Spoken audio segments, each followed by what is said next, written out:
The legend had become more real than the person who was carrying it. This is Marcus. He was working 17 years for the FBI, 9 years for the Behavioral Analysis Unit.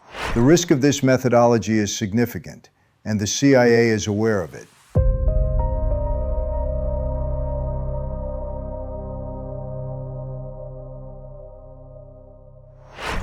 At some point, the CIA makes a decision about a person, not to recruit them, not to surveil them, not to eliminate them.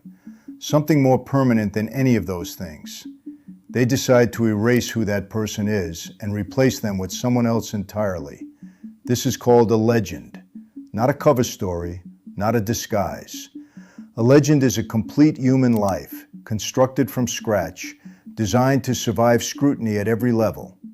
Employment history, educational records, childhood memories, relationships, behavioral patterns, preferences, fears.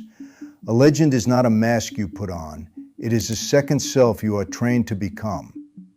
I spent years studying how this process works, not because I built legends myself, but because understanding how a false identity is constructed is essential to understanding how to detect one. The two disciplines are inseparable. What I'm going to tell you is not classified. It is drawn from declassified program documentation, court testimony, and the accounts of former officers who have spoken publicly. But I can tell you that the process is more sophisticated and more psychologically demanding than most people understand. It starts not with documents, not with a new name. It starts with a psychological assessment of the person who is going to carry the legend. Before the CIA builds a fake person, they need to understand the real one. Because a legend that contradicts your deep behavioral patterns will fail, not immediately, over time, under pressure. In the moments when you are tired or frightened or caught off guard, the cover breaks at the seams where the real self pushes through. So they map you. Your cognitive style, your emotional triggers, your default social behaviors, the way you handle conflict, the way you respond to authority, the things that make you laugh without thinking, the things that make you angry before you can stop yourself. And then they build a second person who shares enough of your deep structure to be sustainable, but whose surface identity is entirely constructed. That process takes months, sometimes longer. Once the psychological foundation is established, the construction begins. The first layer is documentation, and documentation, done at the level the CIA operates, is not forgery. Forgery is creating a fake version of a real document. What intelligence services do is fundamentally different. They create real documents through legitimate channels, using access, influence, and in some cases, the direct cooperation of foreign governments or institutional insiders. A birth certificate is not printed in a back room. It is entered into an actual registry in an actual country, sometimes decades retroactively. A passport is not copied, it is issued. A university degree is not fabricated. It is enrolled, completed on paper, and recorded in an institution's actual system. This distinction matters, because when a trained investigator checks the legend, they are not looking at a fake document.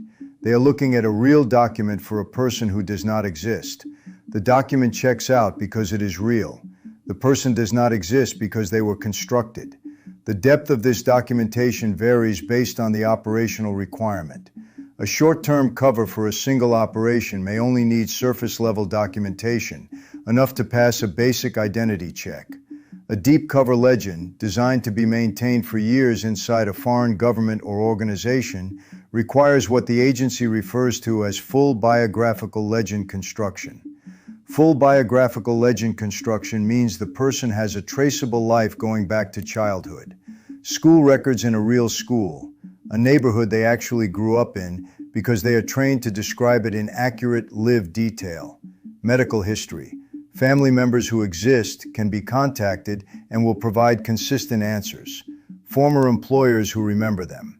Every node in this network is either a real person who has been recruited to support the legend or a constructed record in a system that will return the right answer when queried. The officer carrying the legend does not just memorize this. They are taken to the locations. They walk the streets of the neighborhood their legend grew up in. They visit the school. They sit in the buildings. They build genuine spatial memory for a life they never lived.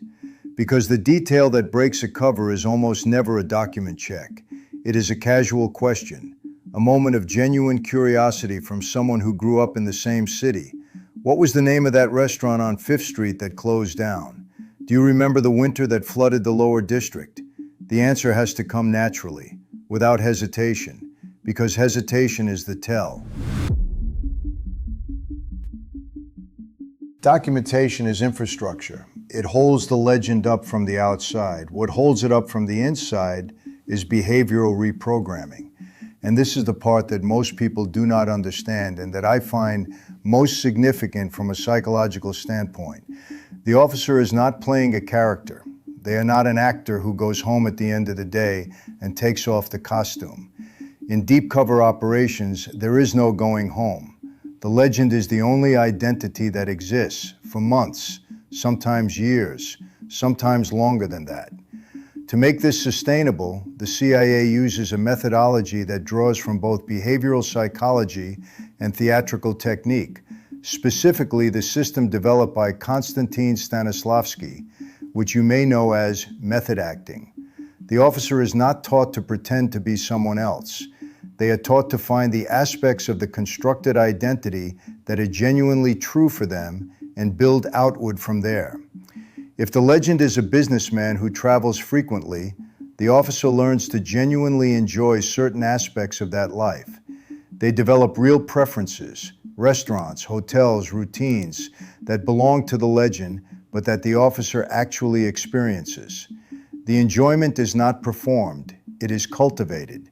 This is psychologically necessary because performance degrades under stress. A person who is pretending gets tired. A person who has genuinely internalized an identity does not get tired in the same way. The identity holds because it has become, in measurable psychological terms, partially real. The risk of this methodology is significant, and the CIA is aware of it. The risk is what psychologists who have studied deep cover officers call identity drift. The longer an officer maintains a legend, the more the boundaries between the constructed identity and the original self become unclear. Officers have reported in declassified debriefs and in accounts given after leaving the service genuine confusion about which preferences, which memories, which emotional responses belong to them and which belong to the legend. Some officers, after years under deep cover, reported that returning to their real identity felt wrong, felt foreign, felt like putting on a costume. The legend had become more real than the person who was carrying it. Every legend has a breaking point. The CIA knows this. It is not a failure of the system. It is a built-in reality that operational planning accounts for. No constructed identity survives indefinitely under all conditions. The question is not whether the legend will be tested. The question is under what conditions and whether the officer can hold it long enough to complete the objective and extract. The moments that break legends are almost never the moments that intelligence training prepares for. They are not sophisticated counterintelligence operations. They are not technical document analyses. They are human moments. Moments of genuine emotion that the constructed identity cannot fully contain. An officer under deep cover for 3 years was exposed not because of a document discrepancy or a surveillance failure. He was exposed because someone told a joke, a specific kind of joke, the kind that is only funny if you grew up in a particular cultural context, and he laughed half a second before he should have. His legend was from a different country. The laugh was real, and the person who told the joke noticed, in the way that humans notice things they cannot always articulate, that something was slightly off. That half second cost 3 years of work and nearly cost him his life. This is what I want you to understand about constructed identities, whether they are built by intelligence services or by individuals in your own life. The construction can be extraordinarily sophisticated. The documentation can be real. The behavioral patterns can be deeply internalized. The social network can be consistent. But the real person does not disappear. They go underground. and they surface in the moments that the construction did not account for. The involuntary laugh, the instinctive reaction, the reference that doesn't fit, the memory that's slightly too practiced, the emotion that arrives a beat late because it had to travel through the constructed layer before it could appear on the surface.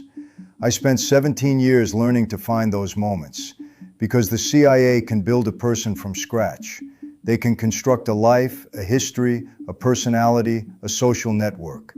They can make a ghost into someone real, but they cannot build a soul. And the absence of one, or the presence of a real one underneath the construction, is detectable. You just have to know what you're looking for. I'll see you in the next video.